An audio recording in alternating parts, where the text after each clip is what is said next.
আসসালামু আলাইকুম। আজকের ভিডিওতে আমি দেখাবো যে কিভাবে মেসেঞ্জারে এইচডি কোয়ালিটিতে ছবি পাঠানো যায়। অনেক সময় আমরা যখন কাউকে ছবি পাঠাই বা কেউ যদি আমাদের ছবি পাঠায়, সেই ছবিটি যখন আমরা সেভ করতে যাই তখন দেখা যায় ছবির রেজুলেশন অনেকটা খারাপ হয়ে গিয়েছে। অর্থাৎ ছবিটি অনেকটা ফেটে গিয়েছে, ঝাপসা হয়ে গিয়েছে।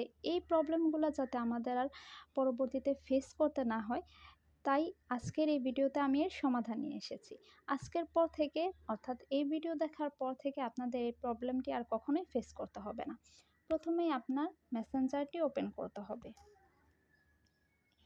এরপর যাকে আপনি ছবি পাঠাতে চান তার ইনবক্সে ঢুকবেন। এরপর নিচে থাকা গ্যালারি অপশনে ক্লিক করবেন। আমি একটা ছবি এখানে সিলেক্ট করেছি। এখন এডিট অপশনে ক্লিক করতে হবে।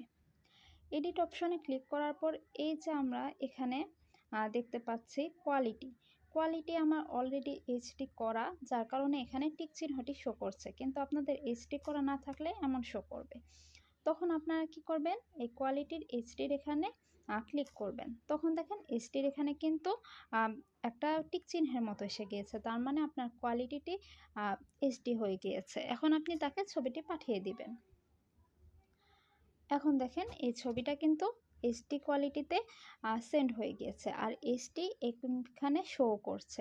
তো এইভাবেই আপনি আপনার ফ্রেন্ড সার্কেল বা আপনার আত্মীয় স্বজনকে ছবি পাঠাতে পারেন।